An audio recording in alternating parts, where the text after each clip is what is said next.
ہزاروں سال پرانے خنڈر ہیں جسے ایک بزرگ کی بددعا سے الٹا کر دیا گیا۔ چند سال قبل برِ صغیر پاک و ہند میں سب سے پرانی تہذیب دریافت ہوئی ہے۔ فرعون جس کا نام سائرس تھا وہ مصر سے بہت بڑا لشکر لے کر اٹھا، سندھ، پنجاب اور قلعہ شورکوٹ سمیت گنگا پار تک کا علاقہ اپنے قبضے میں لے لیا۔ اسکندر نے قلعہ شورکوٹ پر پوری تیاری سے حملہ کیا۔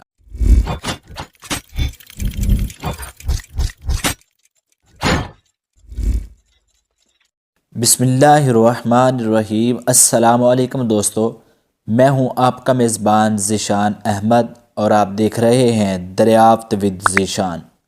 دوستو، آج پھر میں آپ کی خدمت میں ایک منفرد اور نہایت اہم معلوماتی ویڈیو لے کے حاضر ہوا ہوں۔ اس ویڈیو کو آخر تک دیکھ کر اپنی معلومات میں اضافہ کیجیے۔ دوستو، ضلع جنگ کی تحصیل شورکوٹ میں ہزاروں سال پرانے خنڈر ہیں۔ یہ خنڈر ایک ٹیلے کی صورت میں موجود ہیں جس کے بارے میں عکس کیا جاتا ہے کہ یہ 10 سے 12 ہزار سال پرانا ایک شہر یا قلعہ تھا جسے ایک بزرگ کی بددعا سے الٹا کر دیا گیا یا تباہ کر دیا گیا، اور اس کے بارے میں یہ بھی کہا جاتا ہے کہ اسے ایک مصری فرعون نے 10,000 قبل مسیح آباد کیا جو بعد میں تباہ ہو گیا۔ دوستو، اب اس قلعے یا شہر کے خنڈرات کو لوگ پرانا قلعہ یا بھیڑ کہتے ہیں۔ آج ہم اسی پرانے قلعے یا بھیڑ نامی خنڈرات کے متعلق بات کریں گے اور آپ کو اس کی واضح، درست اور تفصیلی معلومات سے آگاہ کرنے کی کوشش کریں گے۔ دوستو، اگر تاریخ کا جائزہ لیا جائے تو اس شہر یا قلعے کے متعلق کچھ خاص معلومات نہیں ملتی، بلکہ اس کی درست معلومات تو اس ٹیلے کے اندر ہی چھپی ہوئی ہے جس کی ابھی تک کھدائی نہیں کی گئی۔ اگر اس کی مکمل کھدائی کی جائے تو اس کی حقیقت سے پردہ ہٹایا جا سکتا ہے۔ دوستو، اگر ہم انٹرنیٹ پر شورکوٹ کے اس خنڈرات یعنی بھیڑ کو سرچ کریں تو ہمیں معلوم ہوتا ہے کہ یہ شہر 10 سے 12 ہزار سال قبل آباد ہوا تھا۔ شورکوٹ ضلع جنگ کی ایک تحصیل ہے جس کی وجہ شہرت صوفی بزرگ حضرت سلطان باہو علیہ رحمہ کا مزار ہے۔ شورکوٹ کی تاریخ کا جائزہ لیا جائے تو پتہ چلتا ہے کہ شورکوٹ کو مختلف ناموں سے پکارا جاتا رہا، جن میں سمیر کوٹ، ایشور کوٹ، اشور کوٹ، شیو کوٹ، سورکوٹ، سورکوٹ اور شورکوٹ وغیرہ شامل ہیں۔ لفظ شور ایشور سے ماخوذ ہے، جبکہ کوٹ لفظ کے معنی قلعہ، حصار، گڑھ یا شہر کے ہیں۔ یوں شورکوٹ کا مطلب ایشور کا قائم کردہ قلعہ یا شہر ہے۔ دوستو، قلعہ شورکوٹ کے متعلق کہا جاتا ہے کہ یہ شہر قدیم ترین قبائل سمیریوں، بابلیوں اور اشوریوں کی تہذیب و تمدن کا گہوارہ رہا ہے، اور اس شہر کے بارے یہ بھی مشہور ہے کہ فرعون سیاسترس نامی سپہ سالار نے اس کی بنیاد 10,000 قبل مسیح سے بھی پہلے رکھی اور اپنے خدا کے نام سے منسوب کرتے ہوئے اس شہر کا نام ایشور کوٹ رکھا، لیکن اس بات کا کوئی واضح تاریخی حوالہ نہیں ملتا۔ دوستو، شورکوٹ میں حضرت سلطان باہو علیہ رحمہ کے والدین کے مزارات بھی ہیں جنہیں مائی باپ کا مزار کہا جاتا ہے۔ دوستو، مائی باپ کے مزار سے 1 سے 1.5 کلومیٹر کے فاصلے پر ایک بلند ٹیلے میں اس شہر یا قلعے کے خنڈرات ملتے ہیں۔ یہی پرانا قلعہ یا بھیڑ پکارا جاتا ہے۔ دوستو، اس قلعے کے بارے کہا جاتا ہے کہ اسے قدیم قبائل سمیریوں نے 10,000 سال پہلے آباد کیا تھا۔ سمیریوں کے بعد یہاں آریہ، بھیل، دراوڑ اور اشوریوں کے قبائل آباد رہے۔ یوں یہ قلعہ 10,000 قبل مسیح کا بتایا جاتا ہے، اور یوٹیوب پہ آپ کو تمام ویڈیوز ایسی ہی معلومات کی ملیں گی جو میرے نزدیک درست معلومات نہیں ہیں۔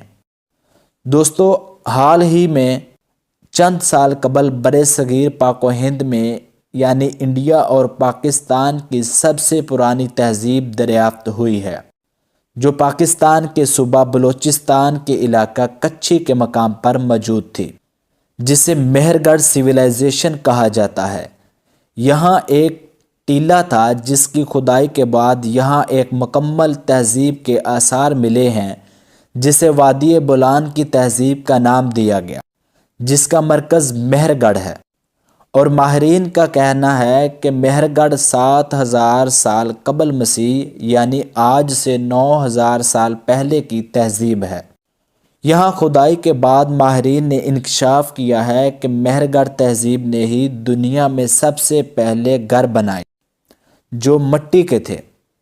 دوستو، اب یہاں یہ سوال بنتا ہے کہ اگر مہر گڑھ کے لوگوں نے ہی سب سے پہلے گھر بنانے کا آغاز کیا اور سب سے پہلے گھر بنائے جو مٹی کے تھے، تو پھر قلعہ شورکوٹ یا بھیڑ میں پکی اینٹوں کا استعمال کیسے ہوا؟ چونکہ اگر آپ بھیڑ نامی کھنڈرات کا جائزہ لیں تو آپ کو وہاں پکی اینٹوں سے بنی دیواروں کے آثار بھی ملتے ہیں۔ تو آج سے 10,000 یا 12,000 سال قبل پکی اینٹیں کہاں سے آئی؟ یہ ایک سوالیہ نشان ہے۔ دوستو، اس سے یہ ثابت ہوتا ہے کہ بھیڑ یا قلعہ شورکوٹ 10,000 سال پرانا نہیں ہے، بلکہ یہ قلعہ 9,000 سال پرانا بھی نہیں ہے، کیونکہ مہر گڑھ 9,000 سال پرانا ہے، جس نے سب سے پہلے مٹی کے گھر بنائے۔ تب پکی اینٹوں کا وہم و خیال بھی نہیں تھا۔ دوستو، مہر گڑھ ہی وہ تہذیب تھی جس نے دنیا میں سب سے پہلے مال مویشی پالنے کا آغاز کیا، اور یہی وہ لوگ ہیں جنہوں نے سب سے پہلے کھیتی باڑی کی۔ انہی لوگوں نے کھانے پینے کے لیے مٹی کے برتن بنانے کا آغاز کیا۔ مہر گڑھ کے لوگ ہی وہ اولین انسان ہیں جنہوں نے دنیا میں سب سے پہلے دھات کاری کا کام کیا اور دنیا میں سب سے پہلے تانبے کا استعمال کیا۔ ماہرین کو یہاں کھدائی کے دوران ایک لوکٹ ملا ہے جس سے معلوم ہوا یہ 9,000 سال قبل بنائے جانے والا یہ تانبے کا لوکٹ دنیا کا سب سے پہلا تانبے کا لوکٹ ہے۔ دوستو، یہاں یہ بھی سوال بنتا ہے کہ قلعہ شورکوٹ میں سونا، چاندی اور تانبے کے سکے کہاں سے آئے؟ کیونکہ یہاں کے مقامی لوگوں کا کہنا ہے کہ اس بھیڑ سے یعنی اس ٹیلے سے یا اس کھنڈر سے سونے، چاندی اور تانبے کے سکے ملے ہیں، اور جب یہاں بارش ہوتی ہے تو یہاں پر لوگ آ جاتے ہیں۔ انہیں جب بارش سے یہ مٹی بہتی ہے اس ٹیلے کی تو یہاں سے بہت کچھ ملتا ہے۔ تو یہاں ناظرین یہ سوال بنتا ہے کہ یہ سونے چاندی کے سکے شورکوٹ میں 10,000 سال قبل کس نے اور کیسے بنائے، جبکہ سب سے پہلے دھات کاری یعنی تانبے کا استعمال مہر گڑھ والے لوگوں نے ہی کیا ہے، جو تقریباً 9,000 سال قبل کی بات ہے۔ دوستو، اس سے یہ بھی پتہ چلتا ہے کہ قلعہ شورکوٹ 10,000 سال قبل کا نہیں ہے، بلکہ مہر گڑھ تہذیب سے بہت بعد کا ہے۔ دوستو، مہر گڑھ اس وقت باقی ساری دنیا سے ترقی اور ایجادات میں بہت آگے جا رہا تھا۔ پھر اچانک مہر گڑھ ویران ہو گیا۔ مہر گڑھ کی مکمل ویڈیو میرے چینل پر دیکھ سکتے ہیں، جس کا لنک میں ڈسکرپشن میں بھی دے دوں گا۔ دوستو، ماہرین کا کہنا ہے کہ مہر گڑھ کے اچانک تباہ ہونے کا سبب یا تو دریائے سندھ کا سوکھ جانا ہے، چونکہ مہر گڑھ کے لوگوں کا دار و مدار دریائے سندھ پر ہی تھا۔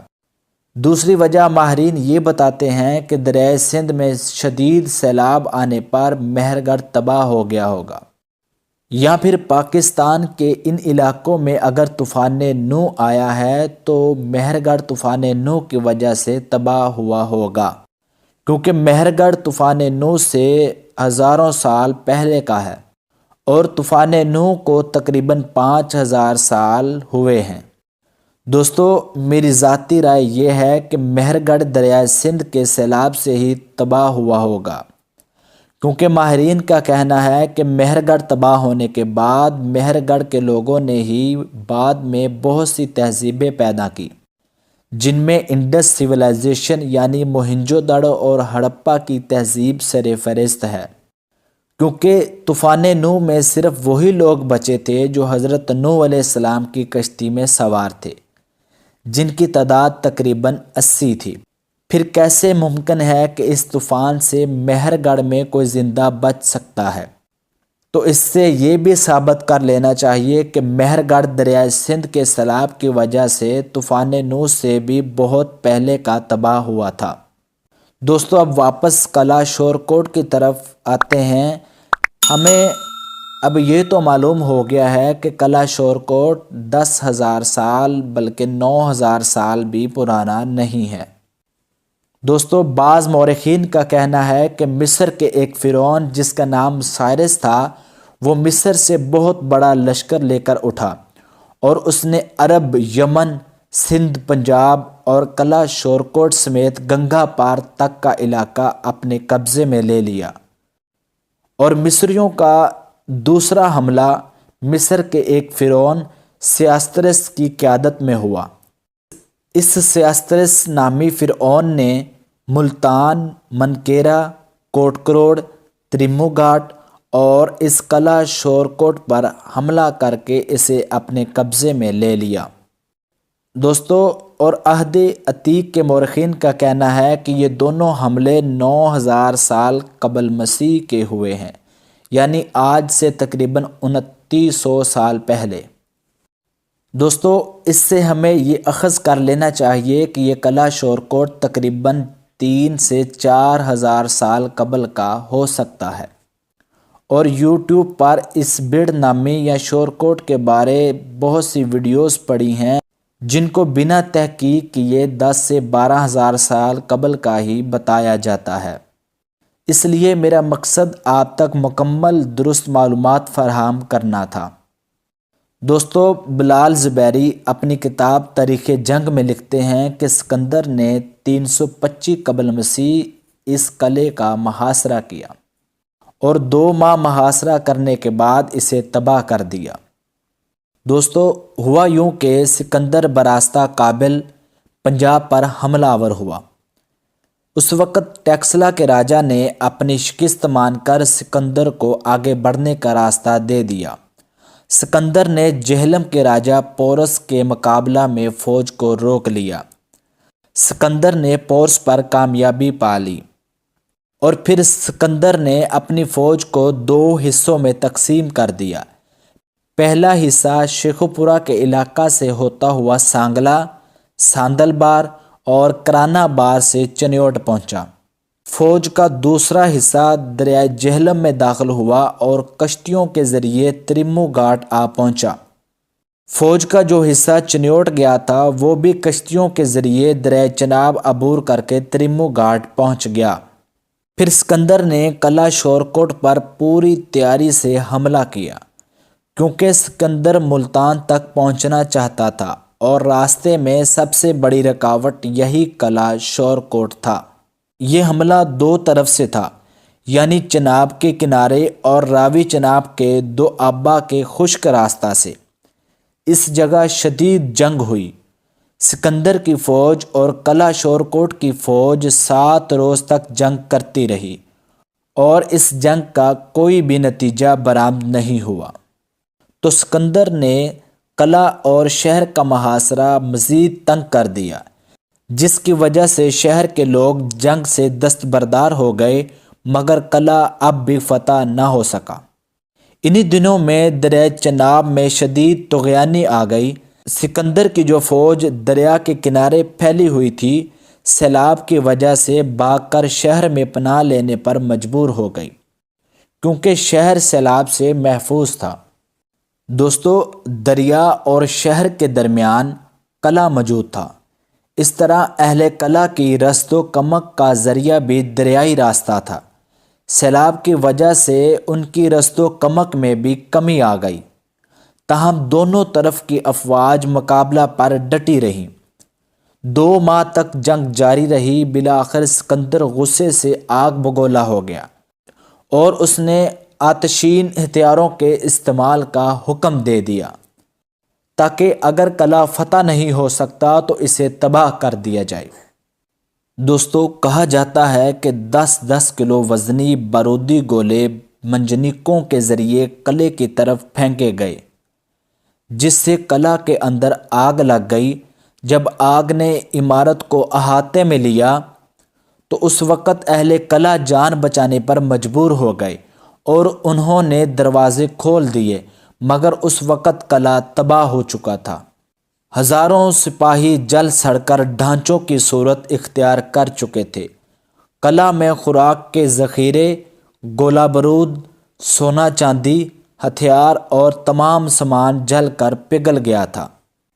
سکندر نے قلعہ تباہ کر کے فتح پائی اور یہاں سے سکندر یونانی ملتان کی طرف بڑھ گیا۔ دوستو، اس کے بعد اس قلعہ کو بڑ کہا جانے لگا، جس کا مطلب تباہ شدہ یا برباد ہے، اور اس شہر کے جو لوگ زندہ بچے انہوں نے آس پاس نئی آبادیاں آباد کی جو آج بھی موجود ہیں۔ دوستو، کہا جاتا ہے کہ یہ قلعہ یعنی بڑ نامی کھنڈرات 50 سے 100 ایکڑ پر محیط تھے اور تقریباً اس کی بلندی 300 فٹ تھی، جو اب چند ایکڑ ہی باقی بچا ہے۔ اس کی وجہ یہاں قبضہ گروپ مافیا کا سرگرم ہے، جس سے حکومت خبردار ہوتے ہوئے بھی بے خبر ہے۔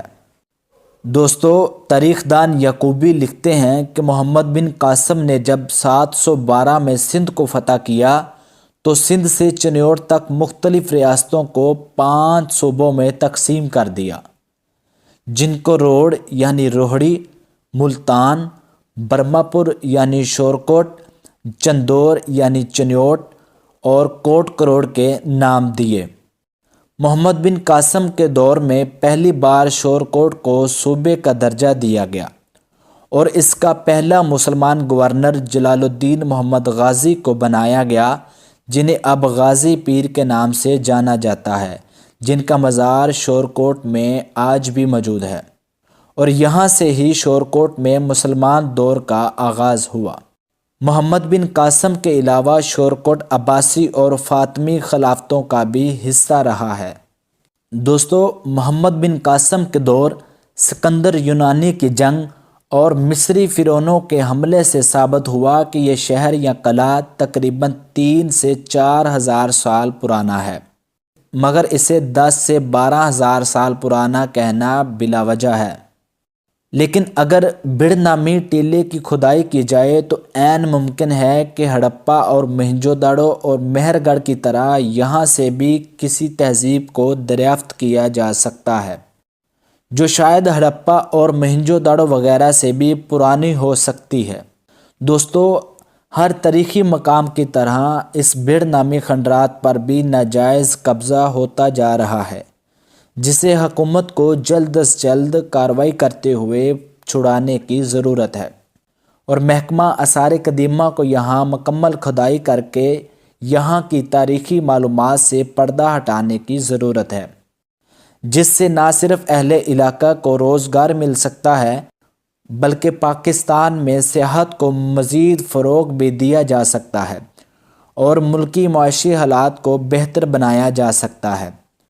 دوستو، میں امید کرتا ہوں کہ آپ میری اس انتھک محنت کو سراہتے ہوئے میری حوصلہ افزائی کے لیے اپنی رائے کا اظہار ضرور کریں گے، اور ساتھ ہی اس ویڈیو کو اپنے دوستوں میں شیئر کریں گے اور اس کو لائک بھی کریں گے، اور اس طرح کی مزید ویڈیو دیکھنے کے لیے آپ میرے چینل کو سبسکرائب بھی کریں گے۔ میں آپ کے لیے مزید ایسی ہی معلوماتی ویڈیو لاتا رہوں گا اور آپ کے نالج میں اضافے کا باعث بنتا رہوں گا۔ دوستو، اب اپنے بھائی ذیشان احمد کو اجازت دیجیے، ملیں گے پھر ایک اور اس طرح کی ویڈیو کے ساتھ۔ اللہ نگہبان۔